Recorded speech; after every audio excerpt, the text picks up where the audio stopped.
এই জন্য ধরেন আপনি যদি আমার একদিন ইনবক্স দেখেন শুধু আমার পেজের, যে কোনো সুস্থ মানুষের জন্য 2-3 মিনিটের বেশি দেখা কঠিন। এখন যেটা হয়েছে, ইভেন আমি আমার পরিবারকেও কাউকে দেখাই না। যে তো এরপরে ফোন আমি জিডিও করেছি শাহবাগ থানায়, অন্তত একদিনে 10টার বেশি নাম্বার থেকে সরাসরি হত্যার হুমকি দেওয়া হয়েছে, ভিন্ন ভিন্ন 10টা নাম্বার থেকে। সেই 10টা নাম্বার সহ শাহবাগ থানায় জিডি করেছি, এরপর থেকে আর এর কোনো ইমপ্রুভমেন্ট পাই নাই। তো এটা আপনারা আবার অনেকে মিডিয়া বলবে যে তাহলে আপনি জিডি করেন নাই কেন, এই জন্য করে রাখা। কিন্তু এই জিডি বা কোনো কিছু আমাদেরকে সুরক্ষা দেবে সেটা আমরা মনে করি না। যেই লড়াই আমরা নেমেছি এটা জানি এটা 2-4-6 বছরের কোনো লড়াই না।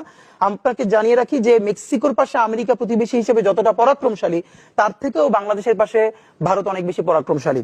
সুতরাং এখানে আমরা একই সাথে অনেককে শত্রু বানিয়েছি, দখলদার দিল্লিকে বানিয়েছি, ফ্যাসিস্ট আওয়ামী লীগকে বানিয়েছি, আরো অনেক ঘরানাকে। সুতরাং আমাদের এই লড়াইটা শুধু 2-4-5 বছরের, এটা খুবই ভুল। আমাদের লড়াইটা চলবে, এবং এই জন্য আমি বলেছি আজকে যদি আমাকে হত্যা করা হয়, যে কোনো মুহূর্তে করা হতে পারে। আমি আমার বন্ধুদেরকে ইনকিলাব কালচারাল সেন্টারে সেদিনকে আমরা সবাই বসে বলেছি যে আল্লাহ যদি আমাকে আগে নিয়ে যায় তারপর তোমাদের করণীয় কি। আমি আমার পরিবার এবং আমার ভাই বন্ধুদেরকে ডেকে বলেছি যে আল্লাহ আমাকে নিয়ে গেলে করণীয় কি হবে। বরং আমি আমার পরিবারকে বলেছি যে আমার সন্তানের এখন বয়স 7 মাস, আল্লাহ আমাকে নিয়ে গেলে ওকে যেন ওভাবে প্রস্তুত করা হয় যে এই দখলদারিত্বের বিরুদ্ধে লড়তে হবে। আল্লাহ ওকে যদি বড় করে ওর সন্তান দখলদারিত্বের বিরুদ্ধে লড়বে, এই স্পিরিট যেন ওকে দেওয়া হয়, এটা আমি আমার পরিবারকে বলেছি। সুতরাং ভবিষ্যতের বাংলাদেশের যে দখলদারিত্বের বিরুদ্ধে লড়াই, এটা তীব্রতর হবে। আমাদের গণ অভ্যুত্থানের পরে বিপ্লব হওয়ার কথা ছিল, হয় নাই, ছাই চাপা আগুন হয়ে আছে।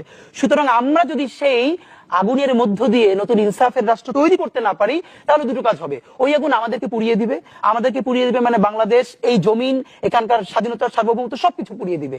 সিপাহী বিপ্লবের পর আমাদেরকে যেরকম ধ্বংস করে ফেলা হয়েছিল, হয়তো সেই পরিণতি হবে। আর সেটা না হলে যদি আমরা রুখে দাঁড়াতে পারি, তাহলে আমাদের বিজয় হবে। সুতরাং আমরা লড়াইয়ের মধ্যেই আছি। আর একটা মজার ব্যাপার হলো যে আমি যখন ইনসাফের লড়াই করি, তখন তো সেখানে পরাজয়ের কিছু নাই। আমি বেঁচে থাকলে আমি গাজী হিসেবে লড়বো, আমি মরে গেলে শহীদ হয়ে আল্লাহর কাছে চলে যাবো।